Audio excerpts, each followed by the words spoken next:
Olá, muito boa tarde a você que segue acompanhando aqui a programação da TV Difusora. É um carinho ter a sua participação, a sua companhia aqui no Jornal da Difusora, a primeira edição que está apenas começando. Muito obrigado pelo carinho da audiência, você que nos acompanha em todo o estado do Maranhão.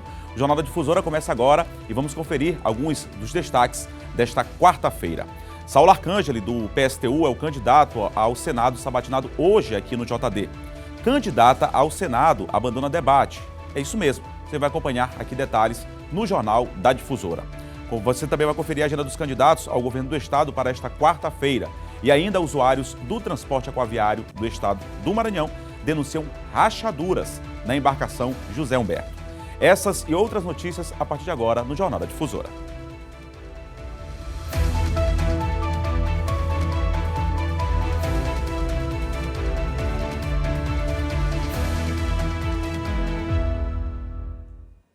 Uma hora e 27 minutos, falando de eleições 2022, você já sabe, é aqui na TV Difusora.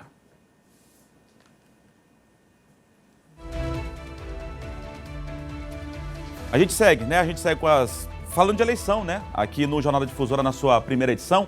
Hoje aqui no Jornal da Difusora, seguimos com a série de sabatinas com os candidatos ao Senado. A sabatina é dividida em dois blocos de 13 minutos.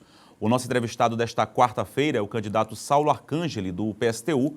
Saulo tem 50 anos de idade e é servidor público federal. Candidato, muito boa tarde, obrigado pela sua presença. Lembrando, mais uma vez, reforçando, 13 minutos agora nesse primeiro bloco, 13 minutos também no segundo bloco, os 2 minutos finais para as considerações finais. Obrigado pela sua presença. Eu já começo perguntando, candidato.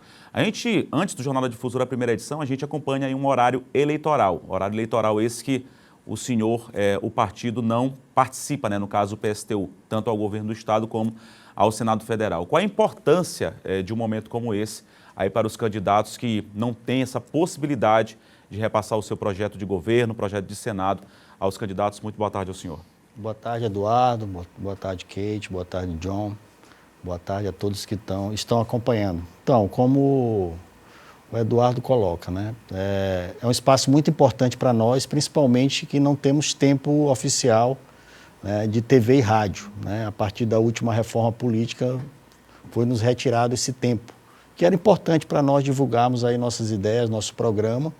E esse fundo eleitoral aí bilionário de quase 5 bilhões, né? Nós pegamos apenas 3 milhões, os demais partidos pegam bilhões, né, para fazer a campanha, utilizando orçamento secreto e outras formas, né? Então, esse espaço é muito importante e aqui também eu quero fazer um repúdio ontem à TV Cidade, né, que me excluiu do debate de forma antidemocrática. Nós participamos de todas as reuniões, mas a gente tem que fazer uma discussão no país, inclusive quando políticos são donos de emissoras, concessões públicas de TV e rádio, né, que eles podem, inclusive, influenciar nesse momento. Prestar também minha solidariedade à candidata Antônia Cariongo, do PSOL, né, que conseguiu eliminar para participar do debate, mas foi humilhada na porta da emissora e acabou saindo ontem do debate. Por isso que eu agradeço a TV Difusora, estou tendo todos os espaços aqui na TV, nos debates. É porque é assim, né, o candidato não pode fugir do debate de ideias. Então, por isso que a gente está aqui para contribuir com as eleições de 2022 no Maranhão e no Brasil, por isso que a gente está com a nossa candidatura ao Senado. Participa dessa sabatina comigo os jornalistas John Coutrin e também Kate Almeida. Kate, boa tarde a você. Boa tarde, Eduardo. Boa tarde ao John. Boa tarde especial ao candidato que está conosco aqui e a você que acompanha a gente pela TV. Candidato, o seu partido, ele defende, né, de forma muito enérgica, inclusive, a formatação de concurso público, né, para que seja ampliado, inclusive, essa plataforma de concursos públicos. Diante de um país, e principalmente porque nós estamos aqui no nosso estado, em que os números são gritantes, e a gente sabe que pós-pandemia a situação ficou ainda mais delicada. Como é que se estabelece a formatação desses concursos públicos?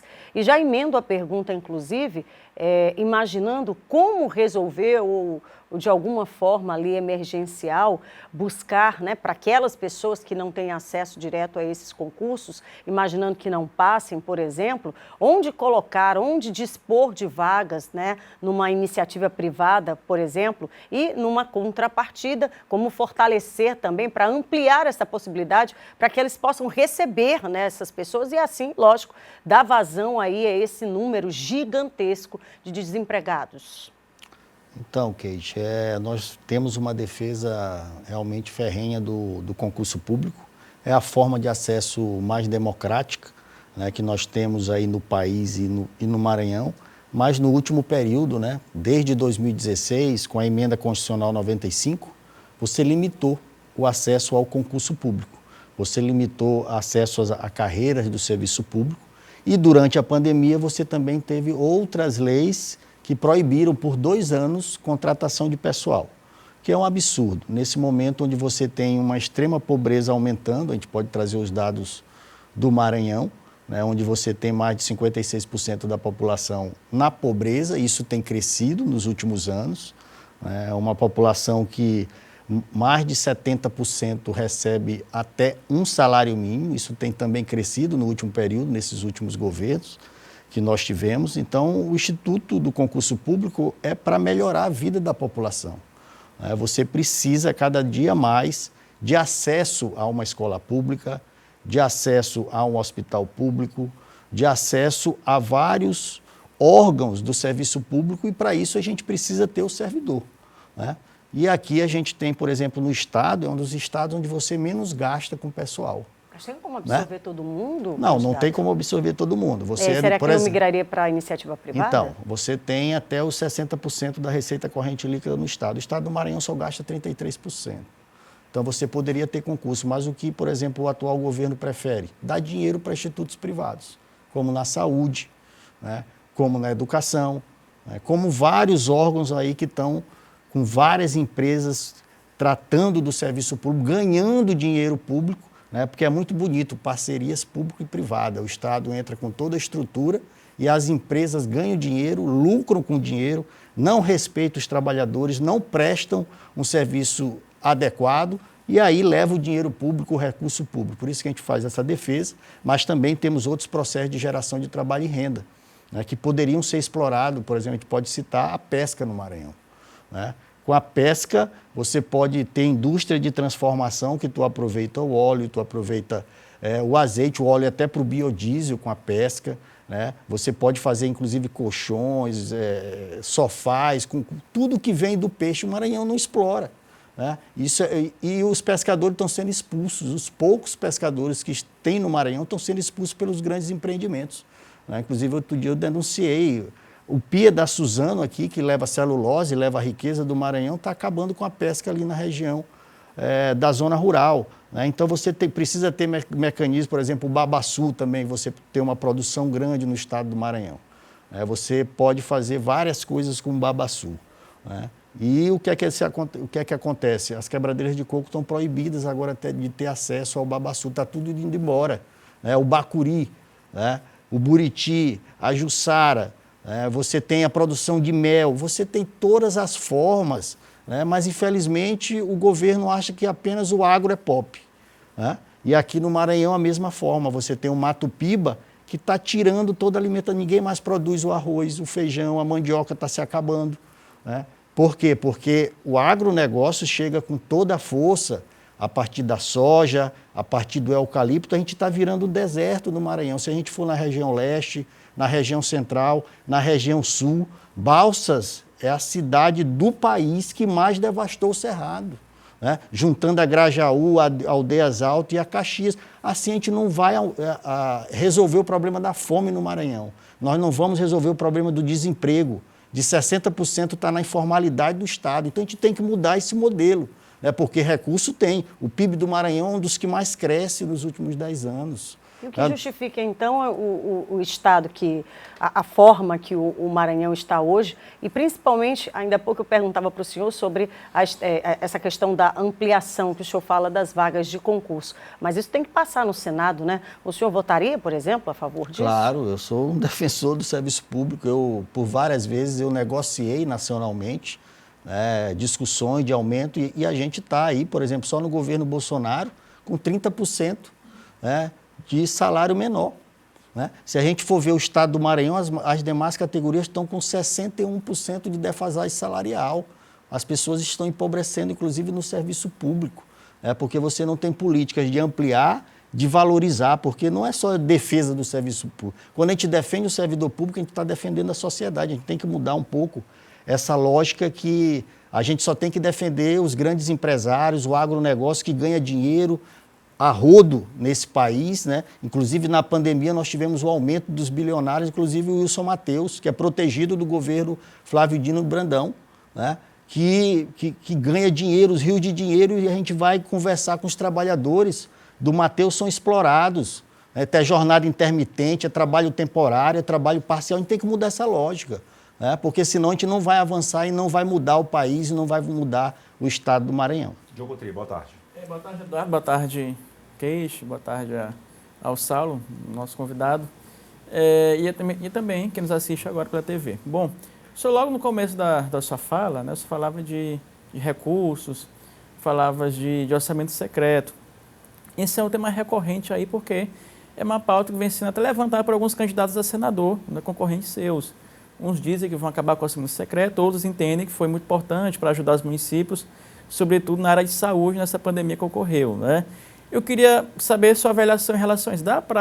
O senhor vai levar defender, né, o fim do orçamento secreto, essas emendas de relator RP9? O senhor acha que fica muito engessado, né, ali nas mãos de alguns, esse orçamento, inviabilizando, né, até quem foi eleito presidente, manejar esses recursos? Qual a sua defesa, qual será, né, caso ele seja eleito senador, o que você levará para o Senado ali em relação a essa pauta? Então, no Senado a gente vai defender o fim do orçamento secreto, né? Inclusive os próprios parlamentares, muitos, como é secreto, não dizem o que é de valores que eles estão utilizando. E isso está sendo muito utilizado durante a campanha, né? Porque ali é dinheiro público que é apropriado para o bem privado, né? Se a gente for ver aí o que o Ministério Público Federal do Maranhão está investigando, né, são casos que às vezes dá para chorar, né? A situação da saúde pública do Maranhão, que as pessoas não conseguem nem acesso a uma consulta, né, enfrentando filas, né? Tem determinado município, inclusive ligado ao PDT, que informou que cada morador daquele município teve 34 consultas. Isso é um absurdo com o dinheiro público. Essas pessoas tinham que estar presas, tinham que ter seus mandatos revogados. Isso aí que é o correto, porque ele utiliza os recursos. Né? O Maranhão é o estado que mais recebeu de orçamento secreto do SUS, 1,2 bi. Né? E aí, por exemplo, o candidato Flávio Dino começou a falar de orçamento secreto, depois se descobriu que o próprio governo que ele faz parte utiliza o orçamento secreto. Por isso que ele até se aquietou. Não está mais falando, porque os partidos que são aliados a ele também utilizaram o orçamento secreto, como o PSB, que é o partido do governador, utilizou muito o orçamento secreto no Brasil e no próprio estado do Maranhão, o PT, o PSC, o PSD. Então, a gente tem que falar, né? Porque não adianta você ser contra o orçamento secreto e utilizar o orçamento secreto. Verdade, é questão de impostos. Se fala muito em um imposto só, o brasileiro não aguenta mais pagar impostos. Maranhense, o brasileiro como um todo. Você é a favor do imposto único ou tem que reduzir o que já está sendo pago aí e que seja aplicado da forma correta em serviços públicos? O que o senhor pensa sobre isso? Então, primeiro você tem que fazer uma reforma tributária não a favor dos empresários, né? As reformas que foram feitas no Congresso, como a desoneração da folha, que hoje beneficia os empresários, tira 10 bilhões do país, só de desoneração da folha, né? Então se faz reforma tributária para beneficiar os grandes empresários, que é um erro. Nós temos que mudar isso. Enquanto a tabela do imposto de renda não é reajustada. Próximo ano, pela lei orçamentária da União, quem ganha 1,5 salário vai ser taxado com imposto. A gente tem que parar com isso, tem que fazer uma reforma, né, regressiva. Quem ganha mais tem que ganhar mais. Essa reforma que está aí relatada pelo senador Roberto Rocha, né, não entra na questão das grandes fortunas. Não pode. Se você não taxar as grandes fortunas, os dividendos desse país, os que ganham dinheiro, como é que pode, nos últimos 3 meses, enquanto a população está passando fome, 33 milhões de pessoas passando fome, o Itaú, o Bradesco, ganha 44 bilhões de lucro. Não pode. Você tem que tirar desse pessoal dos ricos e dos grandes empresários. Apenas 200 grandes empresas do país controlam mais de 50% da economia, né? Sugando a população, sugando os trabalhadores, né? Retirando o direito dos trabalhadores. Por isso que a gente defende a revogação da reforma trabalhista, da lei da terceirização, que foi implementada no Congresso Nacional com apoio da bancada, em peso da bancada maranhense, inclusive do senador candidato Roberto Rocha, que defende o trabalhador, mas vota contra o trabalhador. Obrigado, pelo tempo que tem que ser respeitado de 13 minutos. Daqui a pouco o senhor tem mais 13 minutos na volta do intervalo. Obrigado pela sua resposta e respeitar o horário também. 13 horas e 41 minutos, intervalo, e na volta continuamos com a sabatina com o candidato do PSTU ao Senado, Saulo Arcângelo.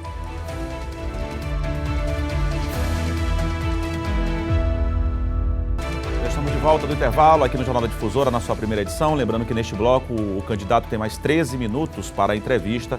Os últimos minutos, 2 minutos, são para as considerações finais, mas claro, o candidato aproveita da melhor forma possível, na concepção dele, esses 13 minutos. Kate Almeida. Muito bem, vamos falar de turismo, né? A gente sabe que o Maranhão ele tem pelo menos 7 polos, né, que são potencialmente ricos, mas infelizmente ainda falta alcançar uma série de estruturas, né? O turismo que a gente sabe que alavanca cidades, mas ao mesmo tempo a gente precisa entender que é necessário de estruturas, né, para que ele também possa se sustentar. O senhor também tem uma fala, o senhor fala sobre o senhor prega um turismo público, né? E também defende a questão dos municípios, e certa vez eu ouvi o senhor falar sobre Santo Amaro, por exemplo, e o senhor fala de cidades pobres e que são exploradas. Então, como fomentar esse turismo, já que essa ferramenta pode estabelecer também, né, a geração de emprego e renda, claro, que quando de alguma forma explorada, né, dentro das capacidades, buscando dar auxílio a esse município. Mas qual que é o seu entendimento e, caso, claro, o senhor conquiste aí uma vaga no Senado, o que é que o senhor tem de proposições para alavancar, de fato, esse potencial que, por exemplo, o Maranhão é riquíssimo? Então, o Maranhão tem esse privilégio, né, de ter vários polos turísticos, né? Isso já demonstra, né, a necessidade de você explorar o turismo, né, mas garantindo, né? Não é um turismo privatizado que poucos tenham acesso, né? O que acontece nesses vários polos, você tem uma privatização, né, para os grandes empreendimentos, né? E a maioria da população fica fora, né, do turismo. Por isso que a gente vai investir no turismo, mas que vai ser investido dinheiro público, né, para a gente ter condições, inclusive públicas, de garantir, democratize, né, o turismo. De onde vem tanto dinheiro, Saulo? Primeiro, a gente não pode continuar pagando, por exemplo, no primeiro semestre de 2022, 1 bilhão para juros e amortizações da dívida, né? Enquanto a gente só gasta em saneamento, né, até junho, 300 milhões. Se a gente for pegar a agricultura, gastou apenas 70 milhões, para ver a diferença, né? O turismo ainda bem menos. Então, você tem de onde tirar esse dinheiro. Inclusive, o governo até suspendeu o pagamento da dívida. E essa dívida a gente vai ter que auditar, né? Como a gente vai ter que auditar o FEPA, dos recursos que foram retirados do FEPA, né, que não vão garantir a aposentadoria do servidor. A gente vai ter que auditar várias coisas aí no estado do Maranhão. Então, dinheiro, recurso, o Maranhão tem, como a gente falou, né? O Maranhão, você tem um crescimento do PIB anual, é o 4º do Nordeste, é o 17º do país, né? Mas só que o dinheiro é para poucos, né? Não é o senhor acha que causa uma confusão para quem está em casa ouvindo? Que o Maranhão ele tem recursos, o Maranhão tem dinheiro, mas na outra ponta a gente tem aqueles números que são os piores possíveis e nunca se justifica essa quebra aí, essa disparidade nas falas? É por isso que a gente tem que esclarecer. A partir de números, como eu estou te falando, né? Então, você pega a LOA, né? A implementação da LOA até 2022, pasme, é isso, né? Você gasta um valor ínfimo com questões fundamentais para, por exemplo, para geração de trabalho e renda, por exemplo, estrutura fundiária, você gasta minimamente. O turismo você gasta muito pouco. A cultura, né? Gastou 50 milhões, para banqueiro 1 bilhão. Né? Uma cultura que é fundamental para o estado do Maranhão, não é para privilegiar poucos, como é Esse governo de todos é sempre um governo de poucos. Para a gente for ver também na cultura, né, o governo Flávio Dino e Brandão privilegia os próximos, privilegia os que estão ideologicamente mais alinhados, vários grupos culturais, inclusive, que apoiam. O próprio PSTU, eles não podem nem aparecer, porque aí eles não ganham mais nada. Né? Então, a gente defende também uma democratização da cultura muito ligada ao turismo. Você está muito ligado, você tem manifestações culturais fundamentais que valorizam o turismo, você tem que ter permanentemente, não São João, só em Carnaval, você tem que ter espaços na periferia, você tem que democratizar, porque a pessoa pobre, né, que trabalha o dia todinho e não tem nem dinheiro para comer, ele tem que ter pelo menos o acesso ali à saúde, tem que se garantir condições de saúde, de cultura, né, e por isso, e de turismo, né, porque, como a gente falou, o turismo não pode ser privatizado como é no estado do Maranhão. Claro que é importante vir pessoas de fora, expandir o turismo no nosso estado, mas ele tem que democratizar internamente, né? Com as várias belezas naturais que a gente tem que proteger, com certeza, isso faz parte. Né? E para a gente proteger também, a gente vai ter que discutir também o crescimento econômico do nosso estado, porque esses grandes empreendimentos também estão afetando o turismo, porque você não tem fiscalização em relação a esses empreendimentos, o esgoto vai para os rios e isso a gente tem que ter uma preocupação enorme, né, com a expansão do turismo, mas garantindo a preservação da natureza. Né? Então, tudo isso está interligado, o turismo, a proteção da natureza, a cultura, e tudo isso precisa ser democratizado para que a população do Maranhão, tão sofrida, tenha acesso ao lazer, ao esporte que não tem, e o turismo também é um ponto fundamental. João Coutrinho. Saulo, é importante também a gente colocar na pauta aqui para debater essa questão climática, né, de meio ambiente. É uma pauta que seu partido, você também discute bastante. E o Senado é uma casa também, né, para que isso possa ser discutido. De que forma você, sendo eleito senador, o que você levará, né, como projeto, ou de forma atuará lá no Senado? Por exemplo, tem a questão das metas climáticas, tem a questão do meio ambiente, os indígenas também, os quilombolas, isso não pode ser esquecido. E de que forma você atuará no Senado nesse sentido de fortalecer essa pauta e de que forma também, né, atuará no Senado para que possa fazer cumprir o que já foi aprovado, por exemplo. Tem a questão do marco do saneamento, tudo isso é muito importante ser debatido. O que você pensa em relação a isso e de forma atuará no Senado? Então, lá no Senado Federal, a gente vai atuar na pauta de defesa da natureza, né? Nós sabemos que você tem aí um desmatamento muito forte na Amazônia, inclusive na Amazônia Maranhense. Nos últimos 30 anos, 76% da Amazônia Maranhense se acabou. Né?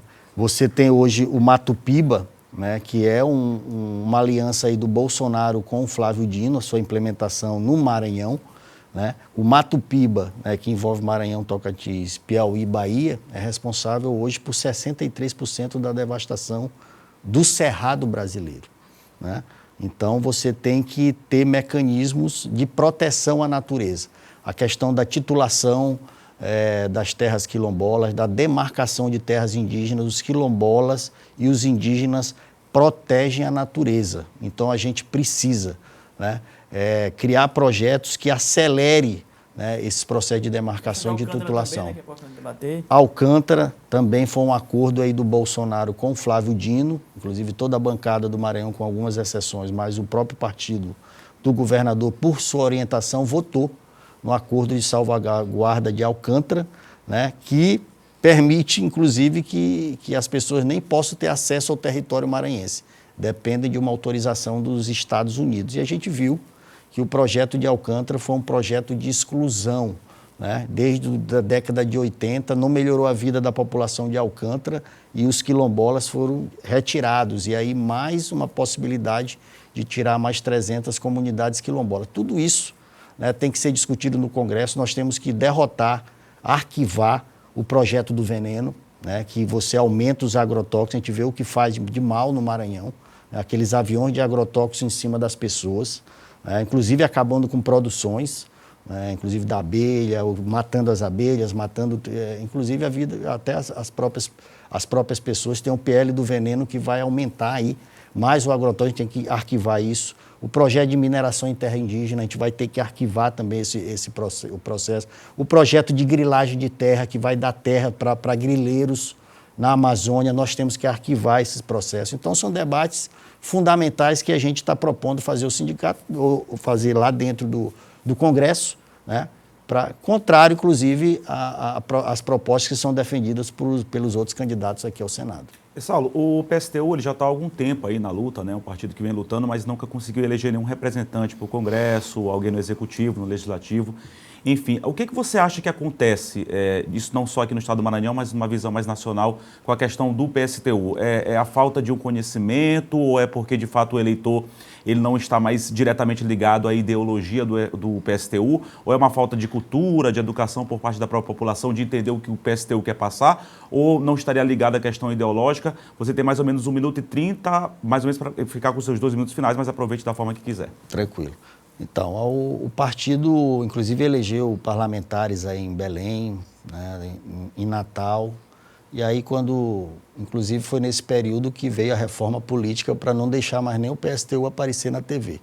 Né? Então, a gente sabe que nós incomodamos, né, nossas propostas em defesa dos trabalhadores, em defesa das comunidades tradicionais, incomoda os ricos desse país, e eles vão tentar de todas as formas, inclusive, se eles pudessem, eles exterminavam, né? O PSTU, porque a gente tem colocado a necessidade de uma organização maior dos trabalhadores e trabalhadoras, né? Inclusive na eleição, a gente utiliza a eleição, inclusive, também, né, para buscar conscientizar mais a própria população, né, uma população que, como a gente falou, que gera toda a riqueza desse país, mas essa riqueza fica para meia dúzia de pessoas. Você tem aí várias lutas que estão acontecendo, como o pessoal da enfermagem, né, que deve fazer uma greve, que foi uma luta árdua, né, ali no Congresso Nacional. Inclusive, o piso foi inferior, né, ao que estava sendo discutido, e agora o Supremo tomou algumas posições. Então, é isso. A nossa candidatura do PSTU ao Senado. Certo. A nossa candidatura do PSTU vai ter a coragem de falar isso, vai ter a coragem de enfrentar essa lógica aí do sistema capitalista, que é cada vez mais tirar das pessoas, tirar dos trabalhadores, tirar da população mais pobre para enriquecer uma meia dúzia de pessoas, né? Então, a gente utiliza esse processo das eleições, a nossa candidatura ao Senado, o companheiro Hertes Dias ao governo, junto com o companheiro Jairo, também lutadores dos movimentos, lutadores classistas, né? E a nível nacional, nós temos que derrotar o Bolsonaro, né? O genocida do Bolsonaro, o ditador do Bolsonaro, que quer que a ditadura volte ao nosso país. Por isso que a gente tem a companheira Vera, também nordestina, negra, operária, e para vice a gente tem a companheira Raquel Tremembé, que é aqui bem de Ribamar, do Tremembé do Higiene, que faz a luta indígena. Então, a gente tem a cara do povo que luta, do povo que quer melhorar suas condições de vida, né? E por isso que a gente apresenta essa nossa candidatura, né? Que, como a gente falou, vamos lutar contra o agronegócio, que mata de fome o nosso povo, contra a celulose que tira a água do Maranhão, transformando um deserto, pela valorização dos trabalhadores do campo que estão sendo mortos, né? É um dos estados onde mais mata trabalhador. Nos últimos 3 anos, inclusive, foram mais de 18 mortes, né? Desde 2015, nesse atual governo, nós temos recorde de morte no campo, foram 43 mortes, agora tivemos mais 3 agora dos Guajajaras. Então é isso, essa é a nossa candidatura do PSTU, e se vocês compreendem a nossa necessidade de avançar na luta, vote Saulo Arcangeli 161 para o Senado Federal. Obrigado, candidato Saulo Arcangeli do PSTU, obrigado pela sua participação aqui, também, claro, John Coutry, Kate Almeida participando dessa sabatina conosco. Agora, Imperatriz e Caxias seguem com a programação local.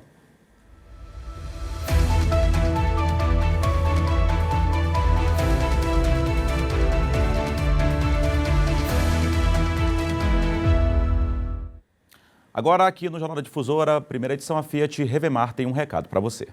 Olá pessoal, eu me chamo Fred, sou gerente comercial da Fiat Revemar Holandeses e quero apresentar um pouquinho da nossa loja para você. Aqui na Revemar, você dispõe de uma equipe especializada capaz de realizar o seu sonho de adquirir seu Fiat 0 km. Seja ela no showroom ou em vendas diretas, aquela que você compra via CNPJ, produtor rural ou PCD. Aqui na Revemar temos todos os modelos à pronta entrega, inclusive o Fiat Pulse, o carro do ano eleito pela revista Auto Esporte. Na nossa oficina, temos equipamentos modernos e mecânicos altamente qualificados. E sabe onde fica a nossa loja? Localizada na Avenida dos Holandeses, número 22, próximo ao Golden Shopping. Lembrando que também você pode nos encontrar em nossas redes sociais ou em nosso site. Vem para Fiat Revemar, que com essa equipe você vai fechar o melhor negócio da sua vida. Agora aqui no Jornal da Difusora, na sua primeira edição, os destaques dos municípios em foco com Jéssica Lima.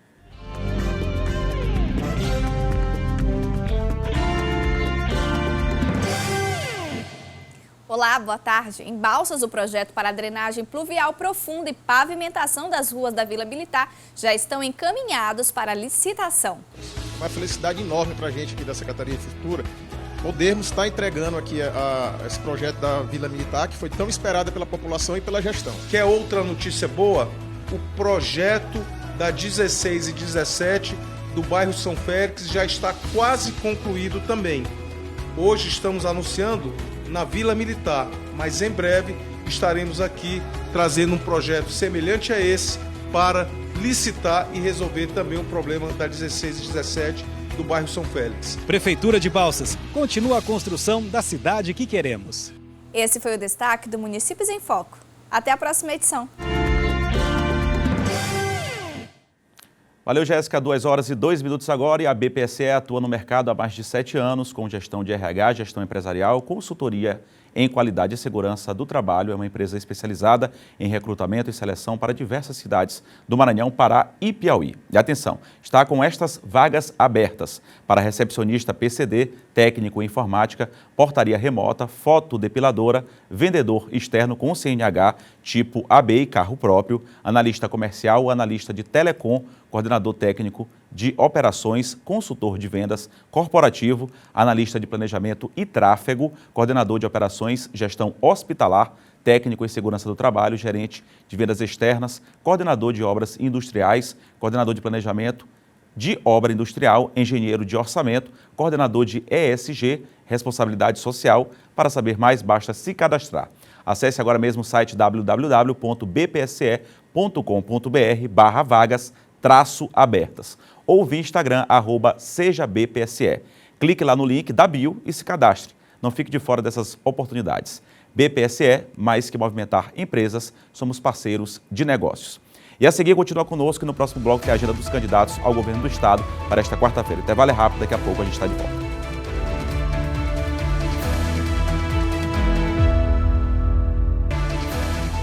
Estamos de volta com o Jornal da Difusora na sua primeira edição, agora 2h08, agradecendo sempre o carinho da audiência, você que nos acompanha em todo o estado do Maranhão. E está sem plano de saúde ou não aguenta mais planos caríssimos, não quer depender do SUS? Eu tenho um recado importante para você. Você vai adorar conhecer a Dr. Home BR, um precinho que cabe no seu bolso de verdade.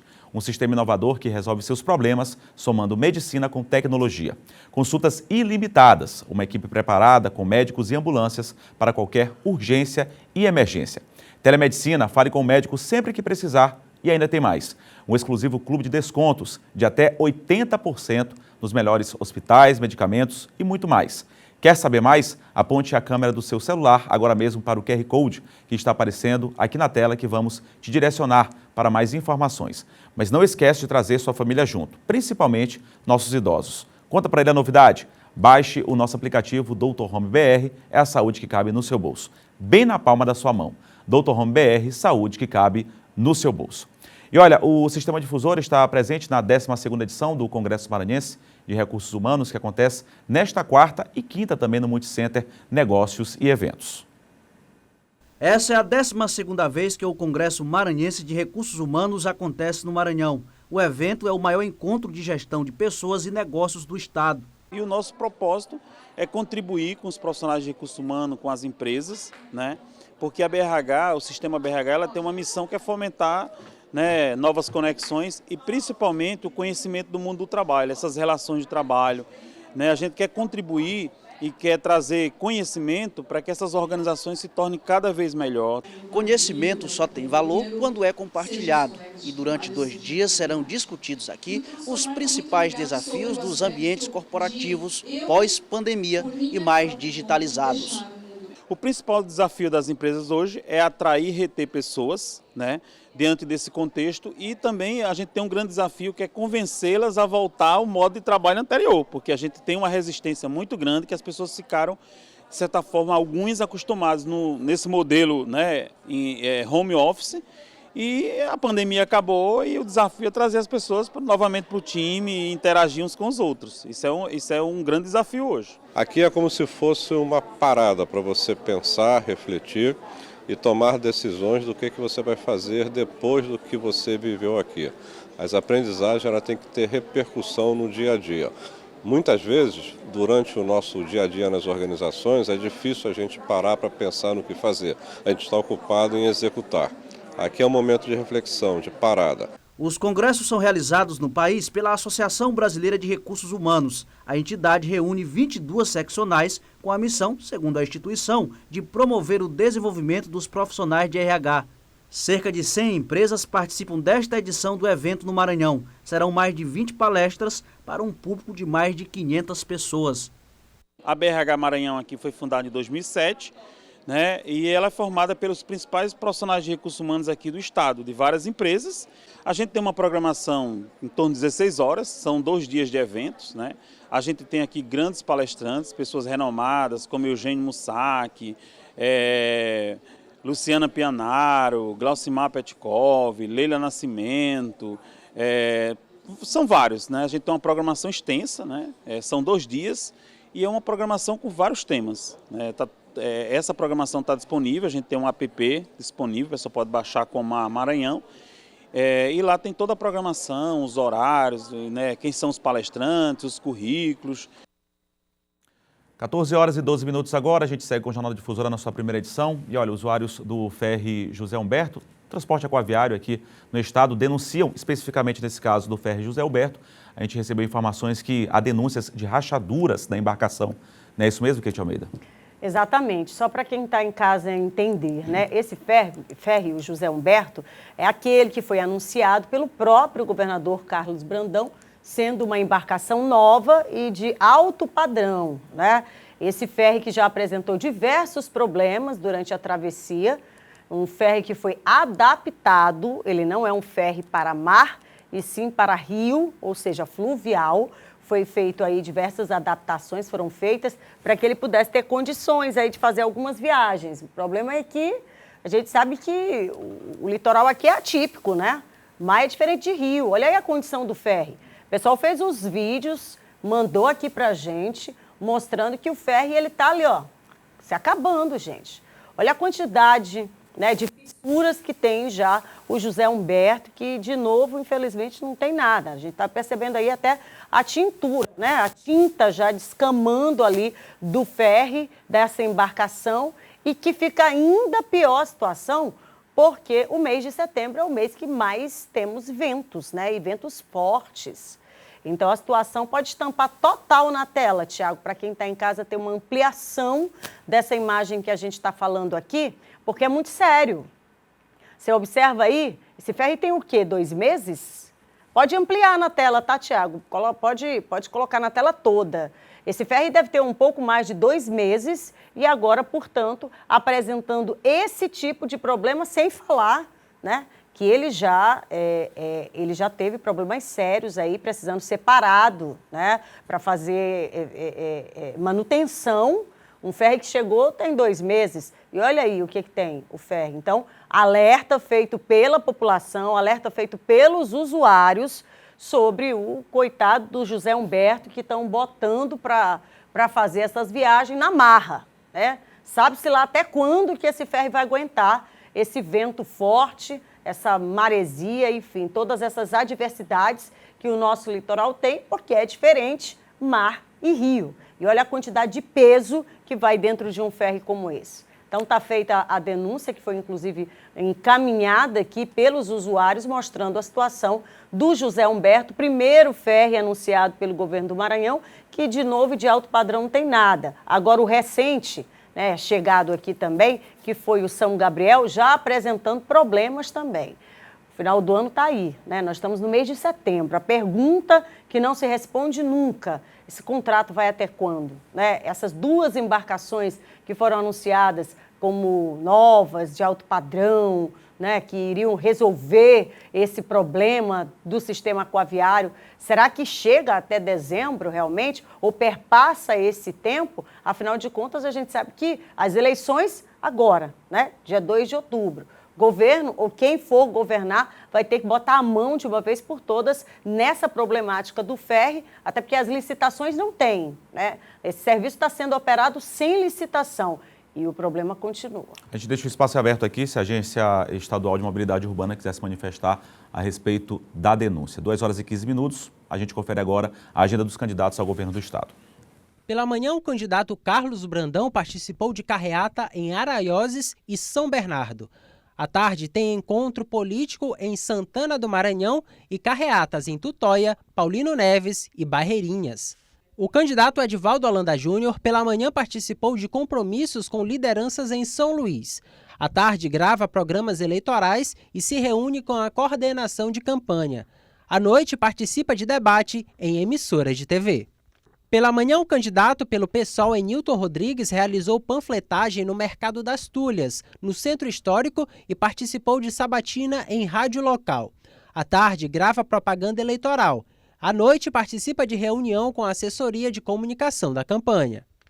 Pela manhã, o candidato pelo PCB participou de sabatina em rádio local. À tarde, se reúne com assessores em São Luís. À noite, o candidato vai para a Imperatriz, onde terá agenda nos próximos dias.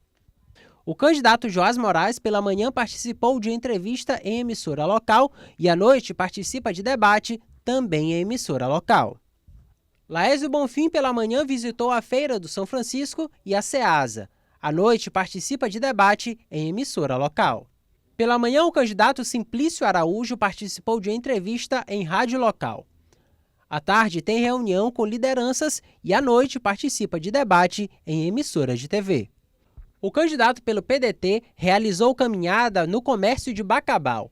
Em seguida, participou de motocarreata em Alto Alegre do Maranhão. Ainda pela manhã, também participou de carreata em São Luís Gonzaga. À noite, participa de debate em emissora de São Luís e, em seguida, participa de reunião com vereadores e militância no Comitê Central. Os demais candidatos que não apareceram não encaminharam a agenda até o fechamento aqui desta edição. Kate, a gente falou no início do jornal, teve candidato ao Senado abandonando o debate, é isso? Hoje ainda nessa edição, né, o Saulo Arcângelo, que estava sendo sabatinado, ele antecipou aí a problemática, né? Foi um debate que foi promovido por uma TV aqui, né, local, São Luís, quando os candidatos ao Senado alegam de forma específica, aí, falando sobre a candidata Antônia Cariongo, que teria participado de reuniões prévias, né, para estabelecer o formato aí desse debate. Só que, num determinado momento, a candidata denuncia que foi ali, recebeu uma ligação sendo, portanto, impedida, né, sendo informada de que não participaria mais, portanto, desse debate, sem nenhuma alegação, ou seja, sem nenhuma justificativa. Muito bem, ela e a assessoria jurídica entraram, né, com um pedido para que, de fato, ela pudesse participar, porque não via nenhum tipo de fundamentação nessa decisão. Bom, com posse aí de uma liminar, a Justiça concedeu, ela foi para o debate, mas chegando lá na emissora, ela não conseguiu nem adentrar o espaço, porque foi vetada por ali. Eu sei que teve a participação, inclusive, do magistrado, que precisou ligar, né, e determinar que ela participasse, portanto, desse debate, né, e com efeito, inclusive, de cancelamento do debate caso não fosse cumprida a decisão, né, do juiz. E, nesse momento, a Antônia Cariongo, claro, faz, né, o uso lá do púlpito e, no começo da sua fala, faz esse desabafo, né, ela está aí nas imagens, faz um desabafo desabafo sobre esse gesto antidemocrático que ela intitulou e, ato seguinte, ela deixa, né? Ela deixa o microfone, ela sai do púlpito e vai embora, né? Assim, Lutou para participar, né, Kate? Eu ia falar da mobilização que foi feita, né? Ela mobilizou a justiça, né? Ela mobilizou de uma forma e que teve um resultado fim satisfatório, que era a inclusão democrática. E aí, quando se consegue esse fator, que é importante, porque esses espaços que são criados, o objetivo é exatamente esse, é você ampliar a sua fala. Imagina, você tem um espaço de 13 minutos, 26 minutos. É claro que você vai fazer o quê? Alcançar milhares de pessoas. Então, assim, num ato talvez impensado da candidata, no afã do estresse ali, ela deixou o púlpito e foi embora, né, com a alegação de que teria ali se chateado bastante. Bom, eu acho que erra a candidata nesse momento, quando ela deixa o direito dela, que foi um direito adquirido, e a justiça fez isso em prol dela, e existe toda uma mobilização, né? A justiça, para que você que está em casa, ela, quando é provocada, ela analisa e diz, não, vamos lá ajustar isso aqui, foi o que a justiça fez. Mas, infelizmente, a candidata, ela deixou o púlpito e foi embora. Questionando, né, o que se perpassou ali por trás, né, de tudo isso, mas a finalidade que é, de fato, conceder os espaços. Só para finalizar, não, é porque você está com problema no seu áudio. Está com problema no teu problema? áudio. Está com problema no teu áudio. Está tendo umas quedas. Tá dando para ouvir agora, só para finalizar? Tá tranquilo para finalizar? Como é que tá, Thiago? Bom, então, só para finalizar, errou a candidata nesse momento, porque a gente sabe que hoje, por exemplo, a gente concedeu 26 minutos para o candidato Carlos Brandão, mas também não se fez presente, deixando a oportunidade, infelizmente. Só uma informação importantinha, John. Vamos lá? Rapidinho. Em Caxias, decisão que eu recebi agora, o ministro Lewandowski deu uma decisão para permanecer os dois vereadores, né, o presidente da Câmara Municipal de Caxias e o vereador Teodoro Lagão e Cíntia Lucena, permanecem no cargo de vereador de Caxias até o julgamento dos embargos, né, já que eles foram cassados por conta da cota de gênero, né? Cota então feminina. Permanece no cargo, né? Permanece por enquanto até o julgamento dos embargos aqui, decisão do ministro Lewandowski. Obrigado, pessoal. Abraço, até amanhã.